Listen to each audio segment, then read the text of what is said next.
Muy bien, creo que podemos empezar, ¿no? Son las 7:12.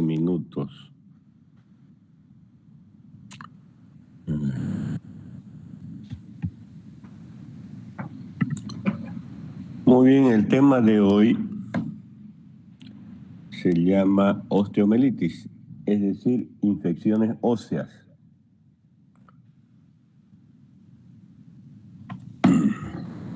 ¿Me escuchan bien? Sí, doctor. Muy bien, entonces empecemos. ¿Qué es la osteomielitis? Es la infección del hueso, proceso que se extiende a la totalidad de los tejidos que lo componen. Entonces, por ejemplo, aquí en la imagen hay un hueso que es un metatarsiano, en la cual no solamente el hueso se infecta, sino que también los otros tejidos que están alrededor. ¿Cómo es la patogenia? El germen puede infectar por vía hematógena o vía directa, por una herida infectada, o por vía hematógena, generalmente bacteriana, de un foco infeccioso. Por ejemplo, una amigdalitis, ¿ya? Una otitis, una laringitis. Entonces, por vía hematógena llega el germen. Por ambos casos, herida infectada o vía hematógena, llega a las metáfisis de los huesos largos, generalmente, que es el sitio donde donde más afectado. ¿Por qué la metáfisis? Porque es el sitio de mayor irrigación en el hueso. Hay mayor estancamiento, una rémora sanguínea en ese sector y por lo tanto esa rémora sanguínea se produce la multiplicación de los gérmenes y la metáfisis. Compromiso vascular, se produce una necrosis ósea. La necrosis ósea se llama secuestro y lo que rodea se llama involucro. Entonces esa necrosis lógicamente va a producir primero una inflamación, edema, la producción de las citocinas, la salida de los leucocitos. Hay una presión local a ese nivel. Esa presión local es la que produce ya la necrosis ósea vascular por compresión, ¿no?, de los vasos sanguíneos. ¿Cómo clasificamos a la osteomielitis? En agudas, menos de 3 semanas, crónicas, más de 3 semanas. Y tenemos las crónicas reagudizadas.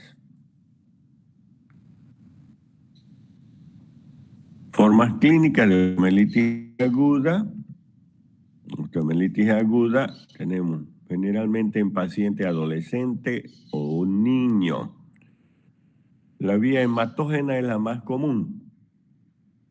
El estafilococo es el germen que más produce este tipo de osteomielitis en los pacientes. La vía hematógena es la osteomielitis aguda generalmente.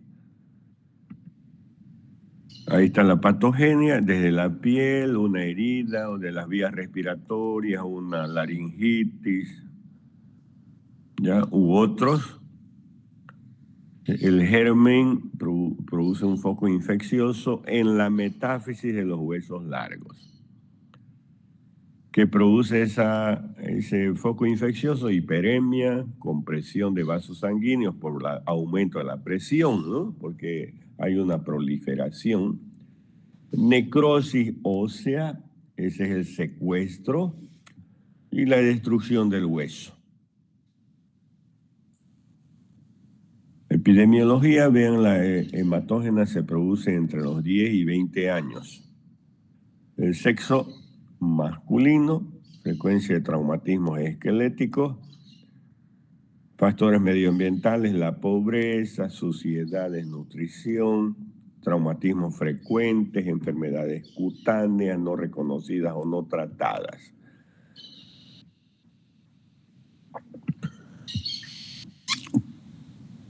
Cuando sospechamos que hay una osteomielitis, entonces desde el punto de vista clínico, el dolor va a ser en la metáfisis. Inclusive palpamos en la metáfisis, hay dolor y puede haber la tetrada de Paracelso. El dolor, calor, tumor y rubor y la alimentación funcional. Ya si pedimos un examen de laboratorio, hay una leucocitosis. Como es aguda, va a estar PCR y BSG aumentadas. Lógicamente no son específicos. Es un valor de referencia para vigilar la eficacia del tratamiento. La leucocitosis y la desviación a la izquierda son fundamentales. En la radiografía, lógicamente, pues laboratorio, sacamos una radiografía. Vean aquí, la radiografía muestra cambios después de 2 semanas de inicio del proceso inflamatorio. Antes de las 2 semanas, el diagnóstico de una osteomielitis puede hacerse por una resonancia, una tomografía. Después de las 2 semanas recién hay cambios. Los cambios aparecen con pérdida del 50 a 60% de la matriz, inflamación de tejidos blandos, elevación del periósteo. El periósteo está pegado al hueso, pero cuando hay un proceso inflamatorio, el periósteo se desprende del hueso y es lo que nosotros denominamos elevación del periósteo. Osteopenia focal, focos osteogénicos. Aquí en la imagen, por ejemplo, ya estamos viendo en lugar de la osteomielitis con la destrucción del hueso. Una tomografía, por ejemplo, vean, esta es la radiografía, incremento de la densidad medular, presencia de gas intramedular, aquí vean. Y aquí vemos la tomografía, la presencia del gas intramedular dentro del hueso. Nos indica que hay una lesión, una destrucción. La destrucción es el secuestro. Destrucción de la cortical, produce unos orificios en la cortical del hueso, eso se llama foramina, y por ahí sale prácticamente el pus, invade los tejidos blandos e inclusive produce un orificio en la piel, eso es la fístula. La fístula es desde la piel hasta el foco infeccioso. Y por ahí va goteando prácticamente el pus que existe dentro del hueso. Tenemos que imaginarnos que osteomielitis es presencia de infección, pus dentro del hueso. La resonancia también nos muestra, hay una sensibilidad 95% y la especificidad 85%. Muestra mejores detalles anatómicos, ¿ya? Y cuando es osteomielitis vertebral, la elección es resonancia. La gammagrafía también. La gammagrafía es la inyección de un contraste, ¿no?, intravenoso. Al cabo de unos minutos se toma una radiografía de todo una foto, ¿no?, de todo el esqueleto. Es la gammagrafía ósea, ¿no?, o centellografía ósea. Una sensibilidad de un 95%. Bueno, aquí está el diagnóstico, ¿no?, manifestaciones clínicas, rayos X simple, gammagrafía se puede hacer, tomografía o resonancia, y esto es importante, la biopsia. La biopsia. Cuando nosotros operamos, hacemos una limpieza quirúrgica, ese es el tratamiento, ¿no? Limpieza quirúrgica. Hacemos la limpieza quirúrgica, retiramos el secuestro. Hay que mandar a hacer anatomía patológica. para que el patólogo nos informe de que existe una osteomielitis, porque puede ser que como diagnóstico diferencial nosotros tenemos a los tumores óseos. Los tumores también aparecen a esa edad y producen destrucción del hueso.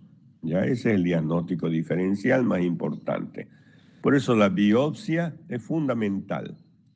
En el diagnóstico microbiano se hace cultivo de los abscesos, un hemocultivo o cultivo biopsia. ¿Ya? Y el hemocultivo nos va a dar el germen y el tratamiento, ¿no?, del antibiótico. Diagnóstico diferencial con artritis aguda. Artritis es la inflamación de la articulación.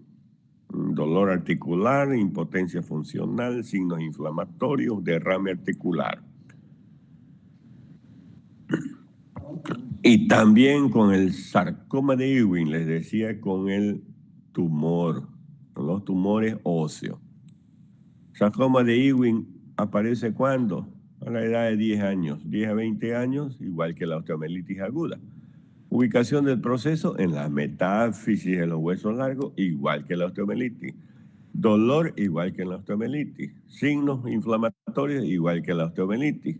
Cuadro radiográfico de destrucción, igual que la osteomielitis.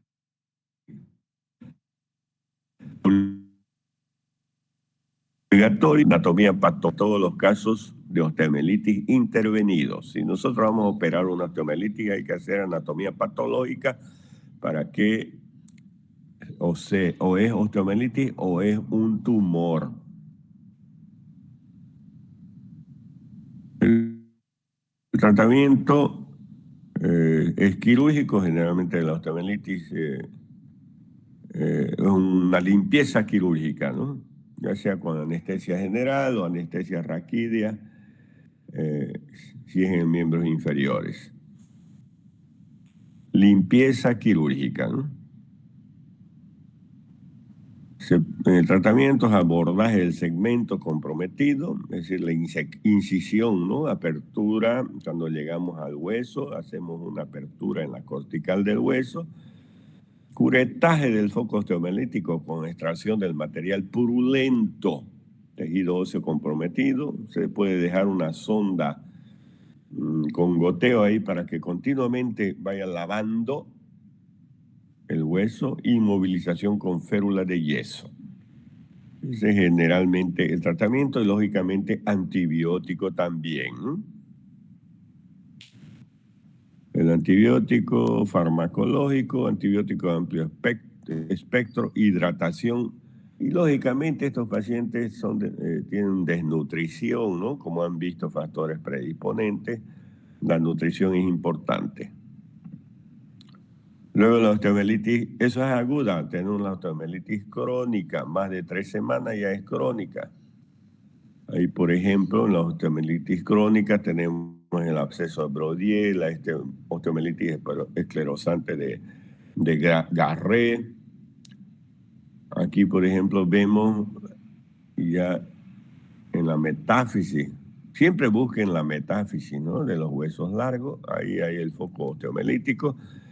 Y aquí ya con una resonancia, vean ustedes cómo podemos visualizar la osteomielitis.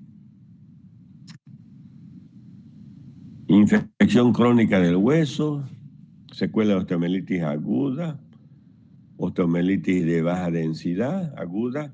La enfermedad intraósea persiste y evoluciona. Es imposible prever cuándo se regularizará. Es decir, puede haber magnitud de la crisis.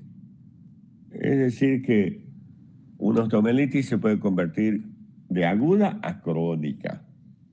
Y la crónica puede durar 1 mes, 2 meses, 3 meses, 1 año, 2 años, 10 años, 20 años, el resto de la vida. Si no se hace el tratamiento adecuado, pues muchas veces los pacientes abandonan el tratamiento, ¿no? Y la osteomielitis persiste por siempre, ¿no? Si es en miembros inferiores, podría haber fracturas patológicas, ¿no? por causa del enrarecimiento del hueso, es decir, la densidad del hueso disminuye, se produce una osteopenia y el hueso sufre fractura, ¿no? Factores de riesgo, ¿no? Miren aquí la desnutrición, ¿no? Un factor de riesgo más importante, el alcoholismo, fracturas, contusiones, etcétera, ¿no? Proceso osteomelítico inactivo puede reactivarse, ¿no? Es la crónica reagudizada, dolor espontáneo, edema, calor local, eritema, signos de la inflamación, ¿no? Aparece.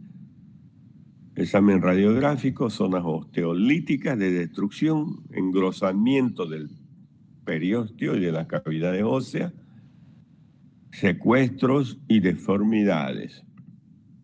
Aquí, por ejemplo, en el tercio inferior de la pierna, de la tibia en este caso, aquí está el foco osteomelítico.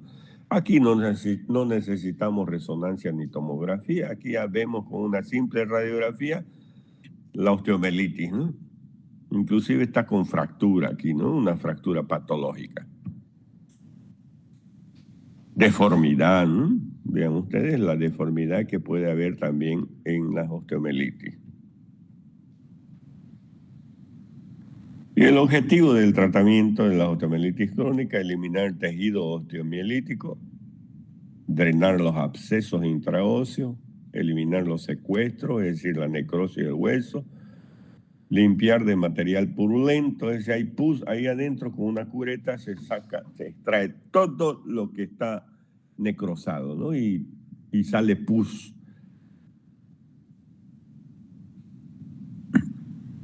Los pacientes con osteomelitis crónica son pacientes con múltiples hospitalizaciones, ¿no? Se hace el curetaje, la limpieza, después de 6 meses puede aparecer de nuevo, se reagudiza, al año de nuevo y así sucesivamente, ¿no? Tiene que hacer no es que no sane, la osteomelitis crónica puede sanar, pero muchas veces el paciente hace abandono de tratamiento, no toma sus antibióticos, hay que tomar casi 3 meses de antibióticos, entonces es bien difícil, ¿no? Retardos en consolidación, fracturas patológicas pueden aparecer y amputación también no podemos descartar. ¿Ok? Eso era osteomelitis. ¿Tiene alguna pregunta de la osteomelitis?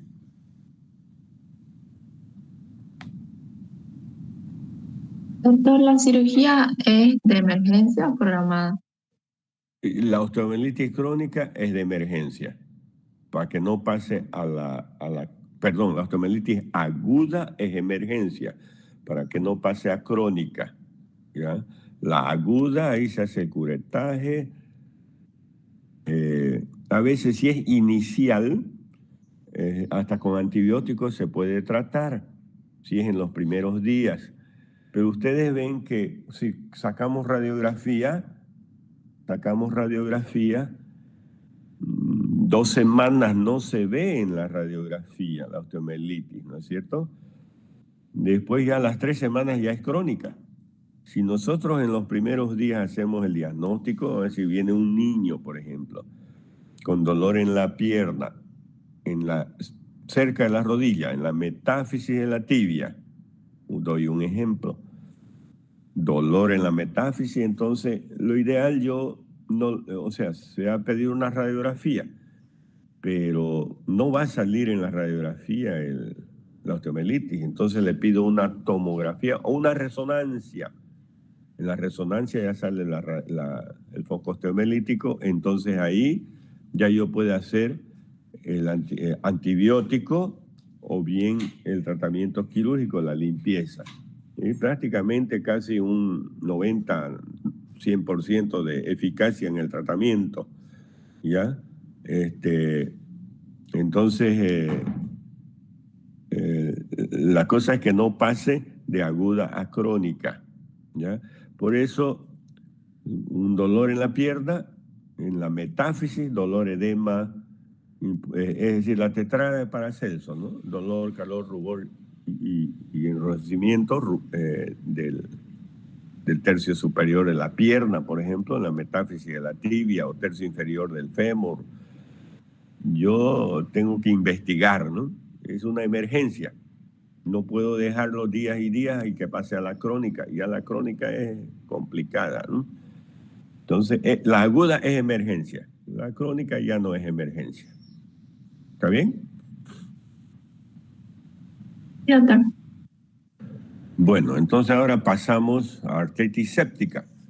Cuando hablamos de artritis séptica, nosotros ya hablamos de inflamación de la articulación. Hace un momento dijimos inflamación del hueso, osteomielitis. Ahora estamos inflamación de las articulaciones, artritis séptica. Puede ser del hombro, del codo, de la muñeca, de la rodilla. Como ven ustedes, pueden inflamarse las articulaciones. En osteomielitis hablamos que hay pus dentro del hueso.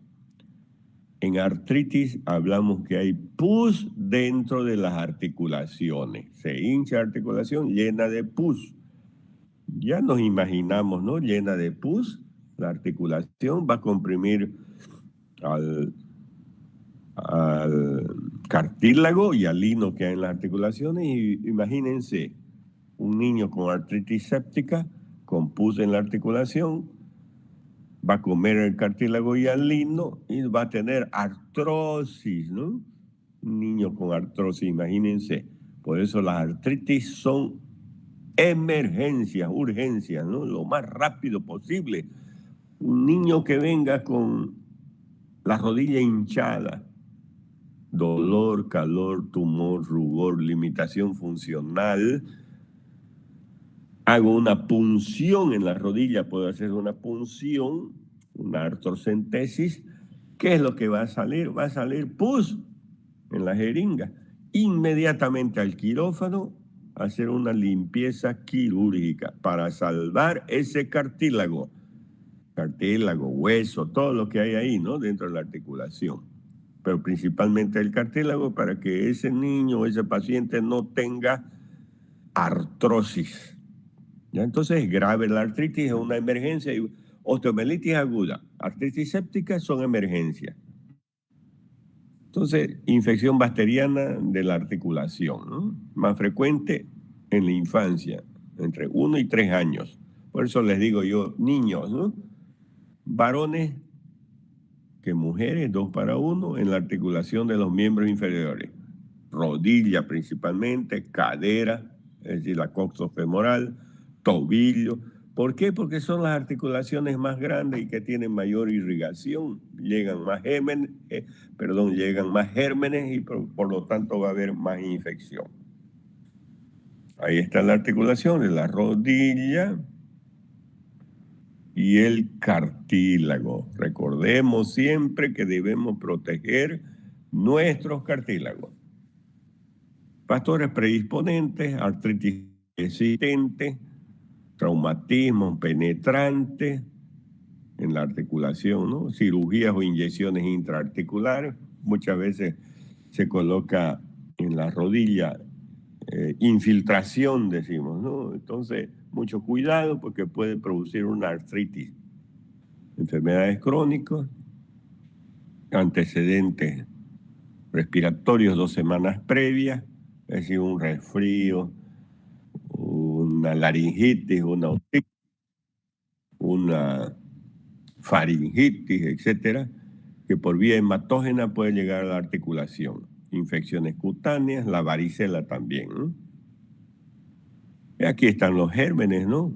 Pero es tanto osteomielitis como artritis es el estafilococo aureus, es el que mayor infecta, ¿no? Pero puede haber aquí niños menores de 1 mes, miren, estreptococo.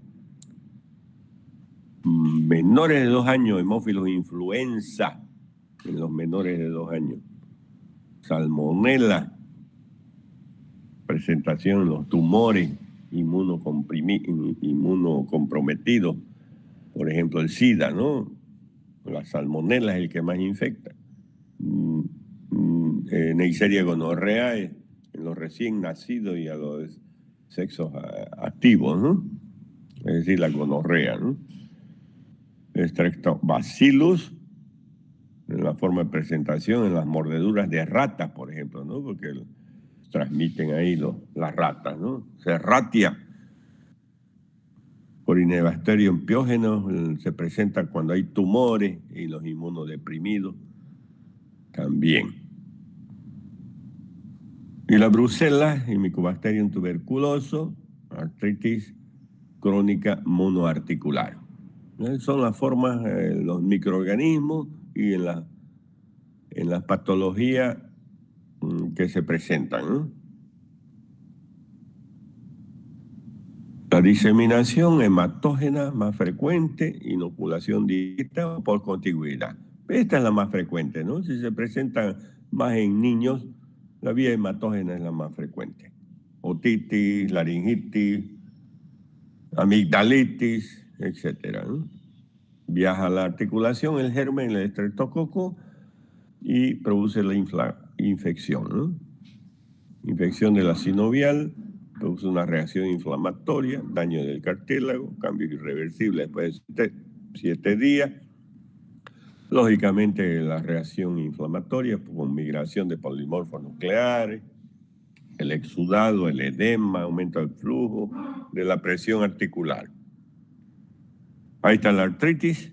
Vean cómo el cartílago ya prácticamente ahí está lesionado, ¿no? El cartílago por el pus que puede presentarse ahí adentro. En la clínica, 90% es clínico el diagnóstico. Dolor, limitación de movimiento, fiebre. Es decir, la articulación, dolor, calor, tumor y rubor, ¿no? Palpamos la rodilla, hay eso, ¿no? Está caliente, está hinchada, enrojecida. Rodilla, cadera y tobillo, lo que les decía, es sitios de mayor irrigación, ¿no? Aquí están las presentaciones, ¿no?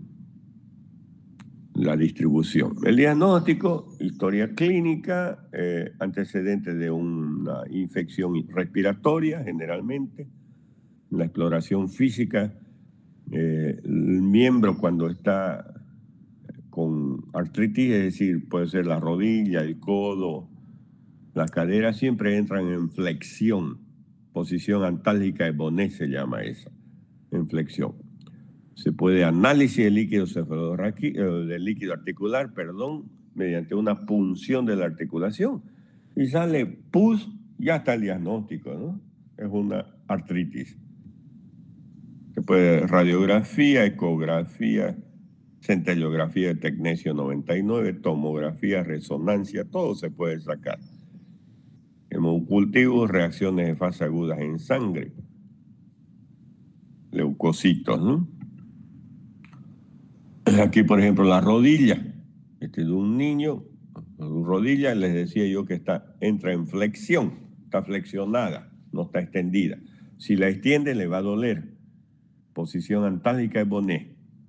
Ahí, entonces, dolor, calor, tumor, rubor, ¿no? Aquí está hinchado, está seguramente con dolor, con rubor, calor, tetrada de Paracelso, ¿no? O puede ser en la articulación de la cadera también, que puede haber todos esos signos. Entonces la artritis séptica es grave y debe ser tratada con urgencia. Dentro de las primeras 48 horas la infección pierde un 40% de cartílago, miren, en los primeros 2 días. No puedo dejar yo 3, 4, 5, una semana. Es de inmediato que hay que hacer la limpieza, sacar el pus dentro de la articulación. 50%, ¿no? Para la tercera semana, el daño es por acción directa de la bacteria y sus metabolitos, y una vez dañado el cartílago, no se regenera. No hay ningún cartílago, ninguna tableta, ni nada que lo pueda regenerar. Produce artrosis, ¿no? Tratamiento es quirúrgico, ¿ya? Clínico, fisioterapia, antibióticos. En el quirúrgico, ¿qué hacemos? Limpieza quirúrgica, es decir, una nos introducimos prácticamente, cortamos la piel, tejido celular subcutáneo, llegamos a la cápsula, abrimos la cápsula, va a salir pus, es decir, hacemos una artrotomía, un abordaje de la articulación. Ahí lavamos bastante con suero fisiológico, igual que la osteomielitis, bastante suero, igual que una fractura expuesta, bastante suero, lavar bastante hasta que esté limpio, sin pus, sin nada de eso. Aquí los antibióticos, desde recién nacido, cefalosporina, aminoglucósidos, menos de 5 años, cefalosporina, más de 5 años, y la gonocócica, ¿no? Es decir, con sus alternativas. El tratamiento quirúrgico, una punción, lavado de la articulación. Se puede hacer artroscopía también, que permite el lavado y aspirado bajo visión, al inicio o después de las punciones seguidas sin resolución. Es decir, con artroscopía también se puede lavar la articulación. Lo más seguro es la artrotomía, el abordaje de la articulación. La artritis de cadera y de hombros son una urgencia quirúrgica. En realidad, todas las artritis sépticas son urgencias quirúrgicas, ¿no?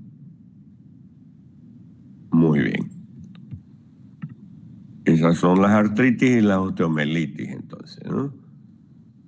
Ahora vamos a hablar de otra patología. Bueno, ¿tienen alguna pregunta de artritis o osteomelitis antes de pasar a lesiones ligamentarias?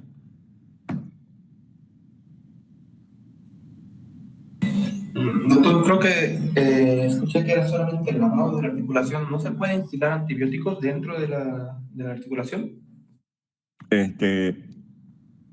Se puede. Igual en las osteomelitis se deja unas bolitas ahí, ¿no?, de antibióticos que puede ayudar, ¿ya?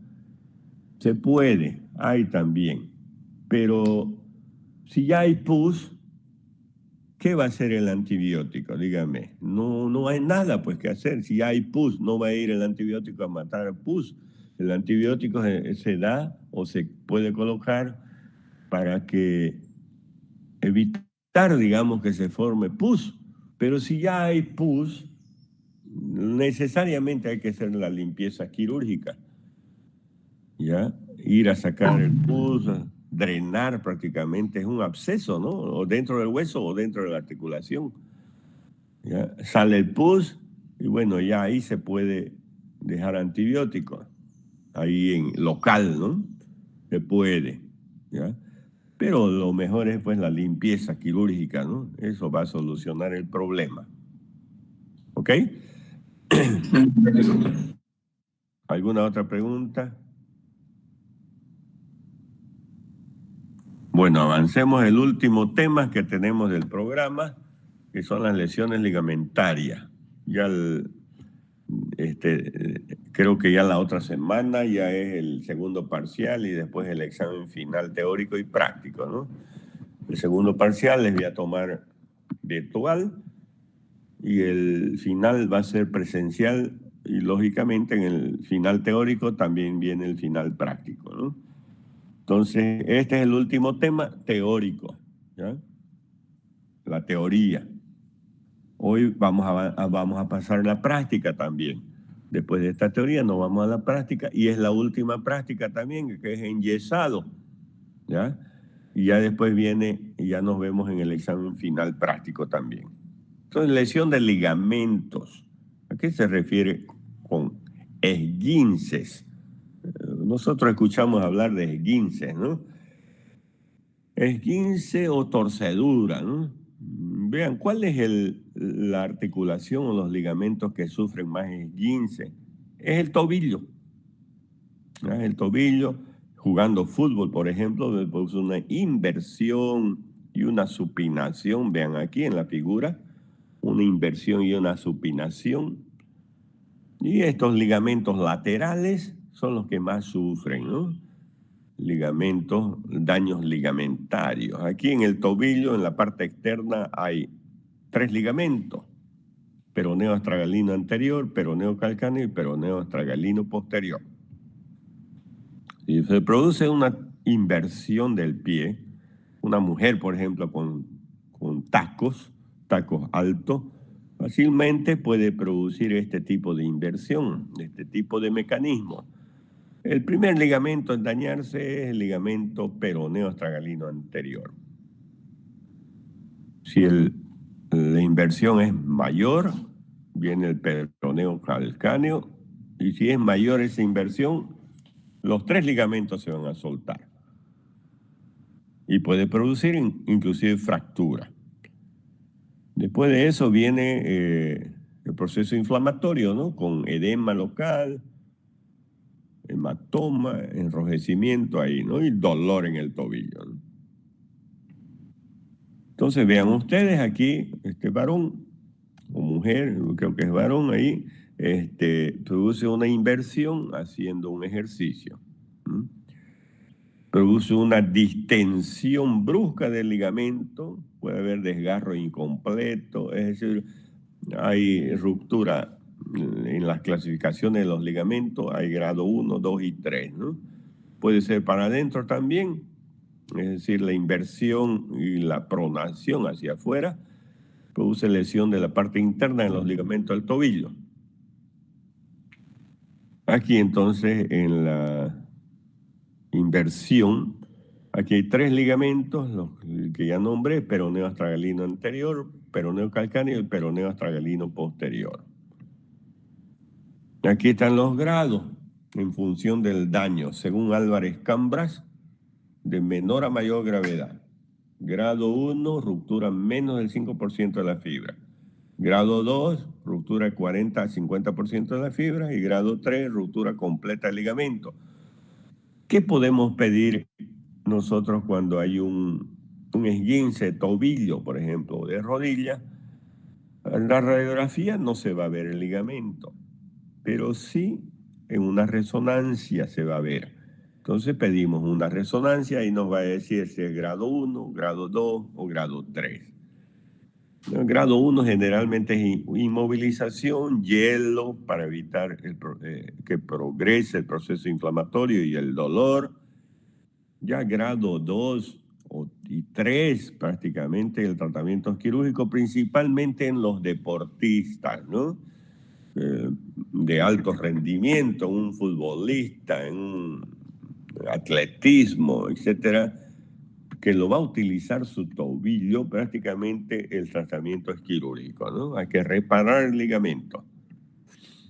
Aquí está la inversión, de nuevo, esguince tipo 1, como les decía, tipo 1, 5% de la fibra, 50% de la fibra y 100% de la fibra del tipo 3. Tipo 1, solamente hay un estiramiento de los ligamentos, 5% de la fibra, casi nada, ¿no? Tipo 2, hasta, miren ahí, 50% de las fibras están rotas del ligamento. Tipo 3 ya hay una ruptura completa, 100% de las fibras, ¿no? De las fibras del ligamento, ¿no? Esguince es lesión del ligamento, ¿ya? Eso es esguince.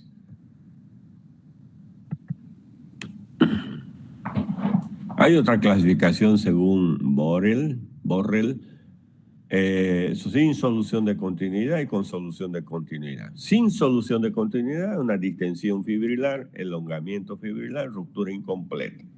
Con solución de continuidad, desinserción del fragmento óseo, con desinserción sin fragmento óseo y una ruptura completa. Es otra clasificación, ¿ya? Todo eso nos da una resonancia. Ahí el diagnóstico es clínico, vean ustedes, aquí el edema, el dolor, nosotros palpamos a este nivel, el ligamento peroneo astragalino anterior, o el posterior, o el peroneo calcáneo, ahí palpamos, hay un dolor, ¿no? Palpación, ¿no? Elección de la pauta va a depender del grado de esguince, grado 1 y 2, tratamiento conservador, pero el grado 3 O sea, conservador, ¿a qué nos referimos? Una inmovilización, 2-3 semanas, ¿ya? Con férula o yeso, si es del tobillo, o una férula suropodálica durante 2 semanas, ¿no? Máximo 3 semanas, ¿ya? Si es de la rodilla, una férula coxomaleolar. Hay inmovilizadores también que se venden, ¿no? ¿Ya? Pues si es el ligamento interno de la rodilla, son 6 semanas de inmovilización. El ligamento medial de la rodilla es el que más debemos de cuidar. Los otros son 3 semanas, nada más. El grado 3 es tratamiento quirúrgico, hay que reparar el ligamento. Los objetivos del tratamiento es controlar la inflamación, controlar el dolor, proteger de la carga de peso, ¿no? También. Cuando decimos tratamiento conservador, podemos colocarle inmovilizador. Primero, en los primeros 2-3 días, hielo, frío, hielo. Después del tercer, cuarto día ya se hace hielo y calor local, ¿no? El hielo para producir la vasoconstricción, para que no haya edema, ¿no? Y disminuye el dolor, ¿ya? Entonces, lo primero que colocamos, estamos nosotros ahí auxiliando a alguien que está jugando fútbol, entonces ya le colocamos su bolsita de hielo en el tobillo, ¿no? En una toallita, no directamente el hielo en la piel, ¿no? Si no le va a quemar el hielo, ¿no? Envuelto en una toallita, en un paño, ya se coloca hielo. Ahí está, hielo, ¿no? Reposo con hielo. Elevar el miembro, aplicar hielo, vendaje compresivo podemos hacer. Ahí actúan las vendas elásticas, ¿ya? La venda que colocamos para férula no es elástica, venda crepón, pero esta es una venda elástica que ayuda a comprimir ahí para que no haya edema, ¿no? Antiinflamatorios, analgésicos, y la deambulación con una descarga con muletas, ¿no? O un bastón. Y las lesiones musculares. Esguince es ligamentos. Ahora viene músculo. Las lesiones musculares pueden ser extrínsecas e intrínsecas. Extrínsecas son aquellas que se producen por un mecanismo directo.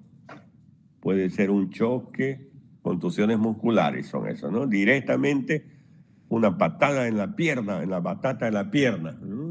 Esa es la lesión muscular extrínseca. Las intrínsecas son aquellas que se producen secundariamente a un mecanismo interno mediante movimientos violentos que provocan un exceso de tensión en la musculatura, por ejemplo, contracturas, elongaciones, rupturas musculares, ¿ya? Entonces, eso es intrínseco. Existen múltiples tipos de lesiones musculares, ¿ya?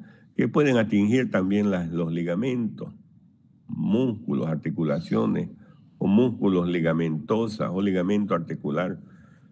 Los músculos de los miembros inferiores se afectan con mayor frecuencia que los miembros superiores, ¿no? Lógicamente, ¿no? Mayor ocupación de los miembros inferiores.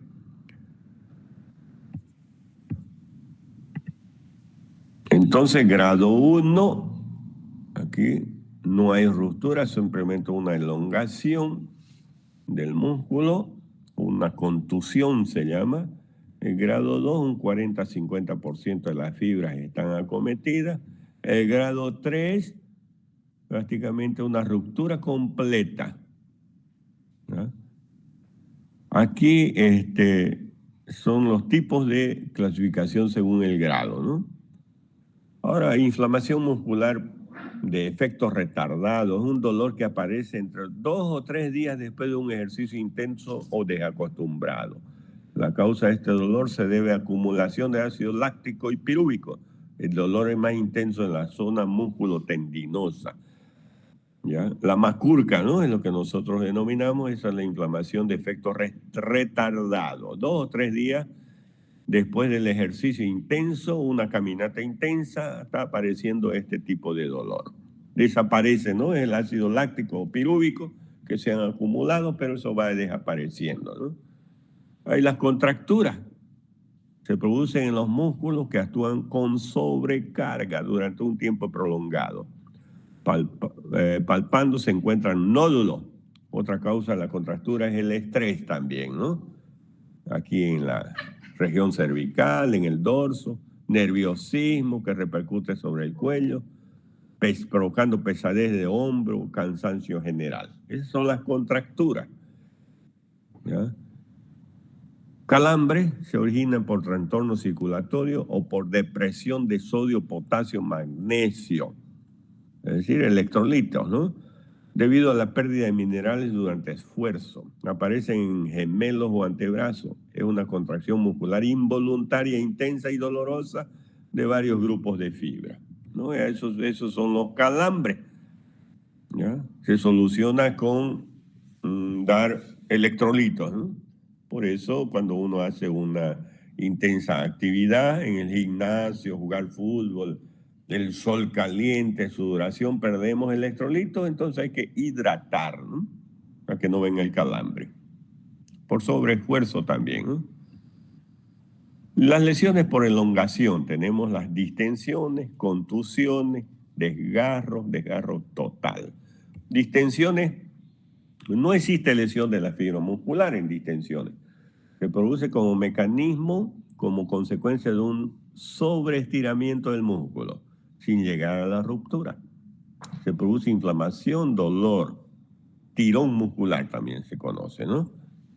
Un tirón muscular. Contusión se produce cuando el músculo se golpea contra una estructura sólida. Una patada, por ejemplo, en la batata de la pierna, ¿no? Son muy frecuentes en los deportes de contacto, en el fútbol, por ejemplo, ¿no? Presenta un dolor difícil de determinar en un punto exacto. En la zona contusionada está edematizada. Hay el desgarro fibrilar. Es una ruptura de un cierto número de haces musculares sin afectar todo el músculo. Hay hemorragia local, hay moretón, ¿no? Y es el desgarro, ¿no? Dolor agudo, aunque le permite continuar con la actividad, ¿no? Y el desgarro total ya afecta todo el músculo. Rápidamente se produce un edema, se pone roja y caliente la piel porque es un proceso inflamatorio. Ya el dolor es muy intenso y no se puede continuar la actividad.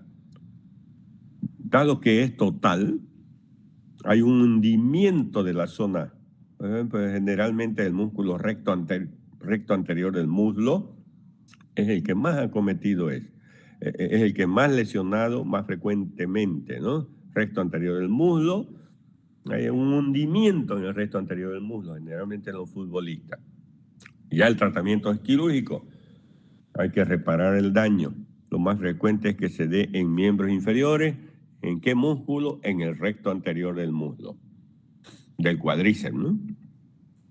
Aquí las imágenes del edema muscular, ven ahí, por una contusión o por una elongación, ¿no? Y el tratamiento está relacionado con el tipo de lesión, su estadio y el grado de lesión. Cuando es agudo, aplicación de hielo sobre el área afectada, después hasta 2 o 3 días, ¿no? Eso disminuye la inflamación y calma el dolor. No se debe llegar al punto cero, o sea, no siendo nada aunque toque el área, es decir, envuelto en una toallita, ya a nivel de la lesión o alrededor de la lesión, ¿no? Reposo absoluto de la práctica deportiva, colocar vendajes compresivos. En esta fase está contraindicado cualquier tipo de masaje, calor, jacuzzi, almohadilla eléctrica, aplicación de geles, ungüentos, crema. Pues esto tiene un efecto vasodilatador, empeora el cuadro, se produce más edema y más dolor, ¿ya? Esos 3 días no se debe hacer nada de eso, ¿no? Ya en la fase de cicatrización subaguda mantenemos el vendaje en caso de que haya inflamación todavía, que esté hinchado. En el 3.º y 5.º día después de la lesión puede iniciarse con contracciones isométricas que no causan dolor. En el caso de distensión muscular, que es el tirón, estirar suavemente y progresivamente el músculo afectado. Un signo claro de mejoramiento es cuando una persona dice, antes no pasaba de aquí y ahora ve a dónde llego, refiriéndose a la mejora, digamos, ¿no? Entonces vamos estirando y va aumentando el arco de movimiento de la articulación, ¿no? Es signo de buen pronóstico, ¿no? Y a la reanudación progresiva de la actividad deportiva. Deberán prevenirse nuevas lesiones, realizando correctamente los estiramientos antes y después. Antes de iniciar a la cancha a jugar voleibol, básquet, fútbol, hay que calentar primero, ¿no? Estirar. Antes y después también, ¿no? Ya terminó y voy y me siento, no, hay que estirar también después de la actividad deportiva. O va al gimnasio, hace elongamiento o estiramiento antes de hacer su actividad, terminó y hace elongamiento, estiramiento después de la actividad. En caso de que haya sido una ruptura parcial o total, esta fase se realiza el fortalecimiento, potencialización muscular con ejercicios terapéuticos específicos o con corrientes eléctricas. Ya el fisioterapeuta ya interviene aquí, ¿no? Hay las cintas adhesivas que se colocan tratando de prácticamente prevenir los desgarros, los estiramientos, el tirón, etcétera, ¿no? Cintas adhesivas, ¿no? Ustedes ven los deportistas, ¿no? Esta es para la prevención, ¿no? Y en caso de que haya tenido una lesión o este paciente tenga antecedentes de lesión, se debe colocar este tipo de cintas adhesivas. Kinesiotap. Muy bien. Esa es la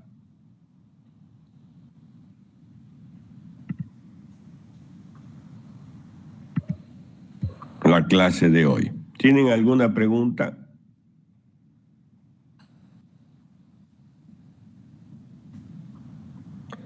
Bueno, entonces nos vemos en la práctica. Ya con esto hemos acabado la teoría.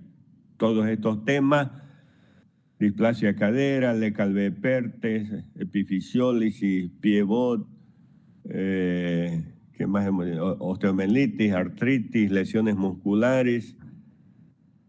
Todo eso entra al segundo parcial, ¿ya? Nos vemos en la práctica dentro de un rato. Un abrazo a todos. Muchas gracias, doctor. Gracias.